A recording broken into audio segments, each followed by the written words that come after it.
तो प्रोबेबिलिटी शुरू करते हैं। तो प्रोबेबिलिटी में हम क्या स्टडी करते हैं? प्रोबेबिलिटी में हम स्टडी करते हैं रैंडम एक्सपेरिमेंट्स का आउटकम स्टडी करते हैं। Under probability we study the outcomes of random experiments. तो ये रैंडम एक्सपेरिमेंट क्या हुआ है ना? रैंडम एक्सपेरिमेंट वो एक्सपेरिमेंट हुए जिनका है ना are those in which the outcome is not predictable.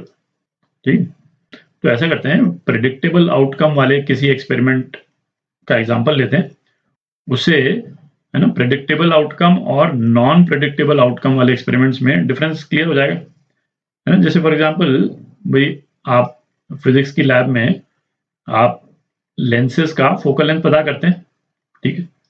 तो सपोज आप फिजिक्स लैब में गए और कोई लेंस आपको दी जिसकी फोकल लेंथ जो है वो 10 सेंटीमीटर है। आप एक्सपेरिमेंट करेंगे और इसकी फोकल लेंथ निकालते हैं, तो यदि आपने एक्सपेरिमेंट ठीक से किया होगा तो चांसेस हैं कि आपकी फोकल लेंथ 10 सेंटीमीटर ही आएगी, ठीक है। तो इसका मतलब क्या हुआ कि वो एक्सपेरिमेंट जो आपने किया उसका आउटकम क्या है? प्रेडिक्टेबल है, ठीक है। आप उस एक्सपेरिमेंट को 10 बार करेंगे तब भी जो है आपका आउटकम सेम ही आएगा। क्या आएगा? 10 सेंटीमीटर, है ना। 10.1 आ सकता है, 9.9 आ सकता है ना। एक्सपेरिमेंटल एरर हो सकता है, पर ये एक्सपेक्टेड है कि आउटकम जो है वो चेंज नहीं होगा, ठीक है। तो इस तरह का एक्सपेरिमेंट जो है वो क्या हो गया, है ना, ये वो एक्सपेरिमेंट हुआ जिसका आउटकम जो है वो प्रेडिक्टेबल है, ठीक है। अच्छा, तो अब रैंडम एक्सपेरिमेंट क्या हुआ? रैंडम एक्सपेरिमेंट जिसका हम बोल रहे हैं कि आउटकम प्रेडिक्टेबल नहीं है, तो हुआ कि जैसे आपने कोई कॉइन है ना, आप किसी कॉइन को टॉस करते हैं तो क्या आउटकम्स हो सकते हैं? भाई कॉइन जो है वो या तो हेड आएगा या टेल आ सकता है, ठीक है। एच और टी मैंने लिख दिया, ठीक है, कोई तीसरा ऑप्शन तो है नहीं। अच्छा, अब क्या, जैसे जब आप कॉइन टॉस कर रहे हैं तो ये आप प्रिडिक्ट नहीं कर सकते हैं कि कॉइन में हेड आएगा या टेल आएगा। आपने एक बार उसको टॉस किया, सपोज हेड आ गया, ठीक है। तो अब आप ये नहीं प्रेडिक्ट कर सकते हैं कि सेकंड टाइम हम टॉस करेंगे तो टेल ही आएगा, है ना। पहली टाइम हेड आ गया तो सेकंड टाइम हो सकता है हेड आ जाए दोबारा, ठीक है, कोई जरूरी नहीं टेल आए। सेकंड टाइम हो सकता है हेड आ जाए। आपने तीसरी बार टॉस किया, 2 बार हेड आ चुका है। अब आप जो तीसरी बार जो टॉस करेंगे फिर जो है इसका आउटकम प्रेडिक्टेबल नहीं है, हो सकता है हेड आ जाए, हो सकता है टेल आ जाए, है ना। इसी तरह से मतलब आप चाहें तो, है ना, प्रोबेबिलिटी हालांकि इसकी बहुत कम है, पर यदि आप 1000 बार भी टॉस करते हैं, है ना, 1000 टॉसेस आपने कर दिए और सपोज किसी चांस से सारे के सारे हेड आ गए, उसके बावजूद आप जो उसके बाद वाला जो टॉस करेंगे, है ना, 1001 वाला जो टॉस करेंगे, आप ये नहीं कह सकते हैं कि हेड ही आएगा या टेल ही आएगा, है ना। तो कहने का मतलब क्या हुआ, कॉइन का टॉस जो है वो एक रैंडम एक्सपेरिमेंट है, ठीक है, उसका आउटकम जो है वो हम प्रेडिक्ट नहीं कर सकते हैं। तो प्रोबेबिलिटी में हम क्या स्टडी करते हैं कि किसी भी रैंडम एक्सपेरिमेंट के जो आउटकम्स हैं, जैसे कॉइन टॉस के केस में आउटकम्स क्या हैं? एक हेड, एक टेल, ठीक है। यदि सपोज हमारे पास में एक डाइस है, डाइस नहीं होता है, पासा जिसको बोलते हैं ना, जिसमें नंबर बने हुए होते हैं 1 2, है ना, हो सकता है यहाँ 4 हो, ठीक है। ये जो पासा होता है इसमें आउटकम्स क्या हो जाएंगे? 1 2 3 4 5 6, है ना, ये आउटकम हो जाएंगे, ठीक है। तो प्रोबेबिलिटी में हम क्या स्टडी करेंगे कि ये जो अलग अलग जो आउटकम्स हैं, है ना, 1 आएगा या 2 आएगा या 3 आएगा, 4 5 6, ठीक है, इनके आने का चांस क्या है ना। और चांस जो है वो एक तरह से सिनोनिम ही है प्रोबेबिलिटी का, कि इन आउटकम्स की प्रोबेबिलिटी क्या है उसको निकालने के तरीके हम स्टडी करते हैं, ठीक है। इस टॉपिक में प्रोबेबिलिटी स्टडी करने के लिए 2 कॉन्सेप्ट सबसे ज्यादा इंपॉर्टेंट हैं, मैं यहाँ लिख देता हूँ। पहला कॉन्सेप्ट क्या हो गया? सैंपल स्पेस, ठीक है। तो किसी भी रैंडम एक्सपेरिमेंट की सैंपल स्पेस हमको क्लियरली निकालनी आनी चाहिए, वो क्या है अभी देखेंगे। और दूसरा क्या है? इवेंट। इवेंट बेसिकली क्या हो गया? उसका आउटकम या आउटकम का कॉम्बिनेशन, है ना, उसको इवेंट बोलते हैं। अभी डिफाइन करेंगे थोड़ी देर में। तो इस वाले वीडियो में हम क्या स्टडी कर रहे हैं? इस वाले वीडियो में, है ना, थोड़ा डिटेल में अपन सैंपल स्पेस स्टडी करेंगे और अगले वीडियो में इवेंट क्या होता है और, है ना, किस तरह के इवेंट्स होते हैं उसको देखेंगे डिटेल में, है ना, क्योंकि ये दोनों कॉन्सेप्ट जो है आपके बिल्कुल क्लियर होने चाहिए। तो सैंपल स्पेस देखते हैं। तो रैंडम एक्सपेरिमेंट की सैंपल स्पेस क्या हुई? अ सेट, है ना। सैंपल स्पेस जो है वो एक सेट है और सेट्स जो है वो हम पढ़ चुके हैं। a set of all possible outcomes of a random experiment and it is normally denoted by letter S। ठीक है, तो अब इसको स्टडी करने का बेस्ट तरीका क्या होगा भैया, हम एग्जांपल देख लें कुछ जहां पे अलग अलग रैंडम एक्सपेरिमेंट्स के सैंपल स्पेस अपन निकालते हैं, उससे बिल्कुल क्लियर हो जाएगा। ठीक, तो जैसे कॉइन टॉस है, एक कॉइन को हमने टॉस किया तो उसका सैंपल स्पेस जो है वो क्या हो जाएगा, सेट है। ठीक है, और इस सेट में हम क्या लिखेंगे, आउटकम्स लिखेंगे। ठीक है, तो एक कॉइन टॉस का क्या हो गया, या तो हेड हो सकता है या टेल हो सकता है, ये सैंपल स्पेस हो गया इसका। ठीक है, रोल ऑफ डाइस, डाइस वही जो अपन ने देखा अभी, पासा है ना, तो इसको यदि हम जब रोल करते हैं तो इसके केस में सैंपल स्पेस क्या हो गया, क्या क्या आउटकम्स हो सकते हैं, 1 2 3 4 5 और 6, यही आउटकम्स हो सकते हैं। ठीक है, तो ये बेसिकली सेट है इन आउटकम्स का। ठीक है, और सैंपल स्पेस में टोटल एलिमेंट्स कितने हैं, इस तरह से हम लिखेंगे, number of elements in sample space, इसमें कितने हैं, 2 हैं, है ना। टोटल आउटकम्स कितनी है इसमें, 2, और इसमें टोटल आउटकम्स कितनी है, नंबर ऑफ आउटकम्स, है ना, या number of elements sample space में ये कितने हैं, 6। ठीक है, अच्छा अब यदि हम 2 कॉइन्स टॉस करते हैं, है ना, हमने कॉइन 1 को टॉस किया, है ना, कॉइन 1 की सैंपल स्पेस में लिख रहा हूं, 2 कॉइन्स को हम टॉस कर रहे हैं एक के बाद एक। ठीक है, तो ये सपोज C1 है और ये दूसरा कॉइन है, ये C2 है। ठीक है, तो पहले वाले कॉइन की सैंपल स्पेस क्या है, हेड या टेल, और दूसरे वाले कॉइन की भी सैंपल स्पेस क्या है, हेड या टेल। पर अब हमने क्या किया है, हमने दोनों कॉइन को एक के बाद एक टॉस किया, और हमारा एक्सपेरिमेंट क्या है, ये है हमारा रैंडम एक्सपेरिमेंट, दोनों को टॉस करना हमारा रैंडम एक्सपेरिमेंट है। ठीक है, तो इस वाले रैंडम एक्सपेरिमेंट की जिसमें हमने 2 कॉइन को टॉस किया, सैंपल स्पेस क्या हो जाएगी, पहले टॉस में हेड आए, दूसरे टॉस में हेड आए। ठीक है, एच एच, पहले में हेड आए दूसरे में टेल आए, एच टी, पहले में टेल आए दूसरे में हेड आए, टी एच, और पहले में टेल आए और दूसरे में भी टेल आए, टी टी। ये सैंपल स्पेस हो जाएगी, आप देख रहे हैं। और ये सैंपल स्पेस बनी कैसे, ये भी आप देख रहे हैं, 2 एक्सपेरिमेंट्स हमने एक के बाद एक कर दिए, तो सैंपल स्पेस जो है हर एक का आउटकम, है ना, और जो दूसरा वाला एक्सपेरिमेंट है उसके सारे आउटकम्स, फिर पहले का दूसरा आउटकम, और फिर दूसरे वाले के सारे आउटकम्स। ठीक है, और नंबर ऑफ एलिमेंट्स कितने हैं इस सैंपल स्पेस में, 4 हो गए। ठीक है, और एग्जांपल्स देखते हैं। तो a coin is tossed along with a roll of dice, find the elements of sample space.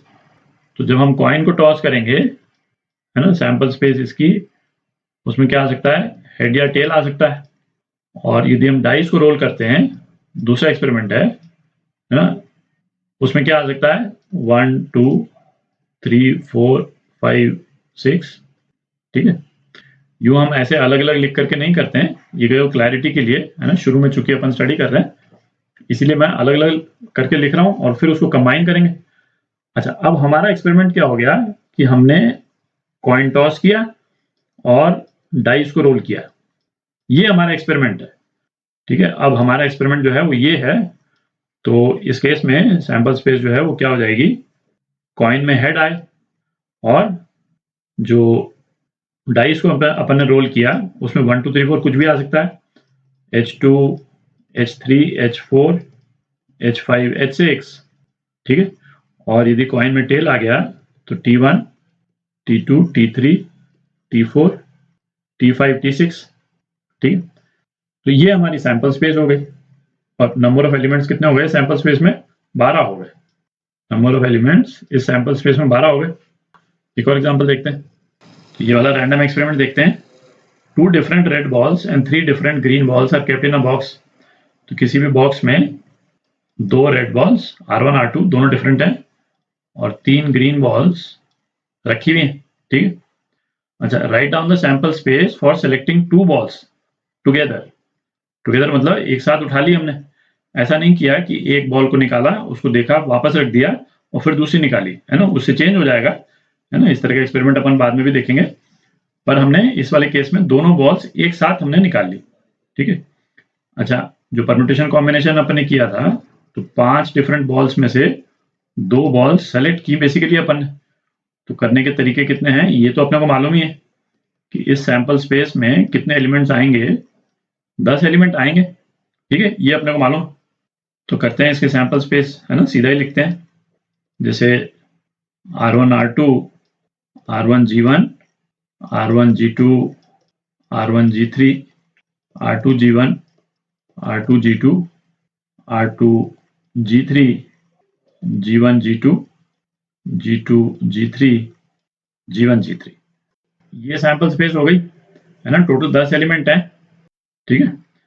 और एग्जांपल देखते हैं। तो इस रैंडम एक्सपेरिमेंट की सैंपल स्पेस निकालते हैं। अ coin is tossed, if it shows a head the coin is tossed again. तो एक तो कॉइन है अपने पास में, और दूसरा क्या है, if it shows a tail a ball is drawn from a box which contains, उसमें बॉक्स में 3 बॉल हैं, एक रेड है, एक ग्रीन है और एक ब्लू है। Write down the sample space for this experiment, ठीक है।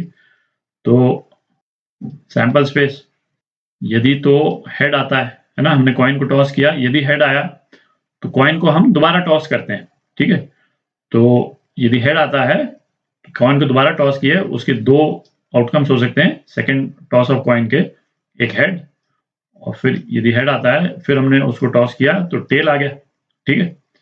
अच्छा, यदि टेल आता है तो हम इस बॉक्स में से बॉल को ड्रॉ करेंगे, तो वो क्या आ सकती है, टेल आया तो ये या तो रेड आ जाएगी, है ना, टेल आया बॉल ग्रीन आ सकती है, टेल आया बॉल जो है ब्लू आ सकती है, ठीक है।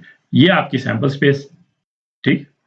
इसमें आप देखें हम, है ना, 2 एक्सपेरिमेंट्स को कंबाइन कर रहे हैं, 2 एक्सपेरिमेंट्स को एक के बाद एक कर रहे हैं, ठीक है। तो एक एक्सपेरिमेंट क्या है, कॉइन को टॉस करना, और दूसरा एक्सपेरिमेंट क्या है, बॉक्स में से एक बॉल को ड्रॉ करना, है ना। दोनों की अलग अलग सैंपल स्पेस अपन नहीं लिख रहे हैं, पर आउटकम्स जो है वो ये है, ठीक। अच्छा, write down sample space of tossing a coin 3 times. तो पहले तो हम ये देखें कि इस एक्सपेरिमेंट में जिसमें 3 टॉसेज हैं, नंबर ऑफ आउटकम्स कितने होंगे। तो पहला टॉस 2 आउटकम, दूसरा टॉस 2 आउटकम और तीसरा toss 2 outcome, 2 raise to power 3 outcomes हैं, ठीक है। इन जनरल कभी भी हम कॉइन को n टाइम्स टॉस करते हैं, नंबर ऑफ आउटकम्स कितने हो जाते हैं, 2 रेज़ टू पावर n। तो ये तो अपने को मालूम है कि टोटल नंबर ऑफ आउटकम्स जो है वो 8 आने चाहिए, ठीक है। अब आप चाहे तो इसको लिख लें, है ना, या फिर वैसे भी देख सकते हैं, है ना, head head head, head head tail, head tail head, head tail tail, tail head head, tail head tail, और टेल टेल हेड, और टेल टेल टेल, ठीक है। 8 हो गए टोटल। तो नंबर ऑफ एलिमेंट्स इस सैंपल स्पेस में कितने हो गए, 8, है ना। और ये बेसिकली ये सेट है ना, sample space is always a set, ठीक है। तो ये सेट है जिसमें ये एलिमेंट्स हो गए, ठीक है। तो एक और देखते हैं। तो ये क्या एक्सपेरिमेंट है, write down sample space of tossing a coin till heads comes up, ठीक है। तो जब तक हेड नहीं आता है, जब तक हम कॉइन को टॉस करते जाएंगे। तो सैंपल स्पेस लिखते हैं सीधा। तो यदि हेड आ गया, ठीक है, तब तो एक्सपेरिमेंट यहीं खत्म हो गया। यदि टेल आ गया तो हम दोबारा टॉस करेंगे, ठीक है। और सेकंड टॉस में यदि हेड आ गया तो एक्सपेरिमेंट खत्म हो गया। सेकंड टॉस में टेल आ गया, फिर हम दोबारा टॉस करेंगे, यदि हेड आ गया तो खत्म हो गया, और यदि टेल आ गया तो हम दोबारा टॉस करेंगे, ठीक है। तो इसी तरह से हम करते जाएंगे, आप देख रहे हैं, है ना, T T T T H, है ना। जब हेड आएगा तब जाकर खत्म होगा। तो ये तो बेसिकली, है ना, इन्फिनिटली चलता जाएगा, क्योंकि कोई भी टॉस में हम प्रेडिक्ट तो कर नहीं सकते कि हेड ही आएगा। ये वाली स्टेज कभी भी नहीं आएगी, चाहे इन्फिनिट टाइम्स जो है टेल्स एक लाइन में आ जाए, ठीक है, चाहे कितनी भी बार आ जाए। जो हम उसके बाद वाला जो टॉस करेंगे हम कभी प्रेडिक्ट कर नहीं सकते, है ना। क्यों, आउटकम प्रेडिक्टेबल नहीं है, रैंडम एक्सपेरिमेंट है बाय डेफिनेशन, ठीक है, कि वहां पे हेड आएगा या टेल आएगा। और यदि टेल आ जाता है तो दोबारा हमको टॉस करना पड़ेगा, और जैसे ही हेड आ जाएगा तो एक्सपेरिमेंट हमारा बंद हो जाएगा। तो इसमें इस सैंपल स्पेस में, है ना, एलिमेंट्स कितने हैं, है ना, टेक्निकली इन्फिनिट एलिमेंट्स हैं, ठीक है। तो ये कुछ एग्जांपल्स अपन ने देख लिए, है ना, सैंपल स्पेस किस तरह से हम निकालते हैं किसी रैंडम एक्सपेरिमेंट का। तो अगले वीडियो में इवेंट देखेंगे अपन, है ना, किस किस तरह के इवेंट्स होते हैं, इवेंट को किस तरह से हम डिफाइन करते हैं, और फिर उसके बाद में हम देखेंगे कि इवेंट और सैंपल स्पेस को यूज करके प्रोबेबिलिटी कैसे निकालते हैं, है ना, किसी भी इवेंट की।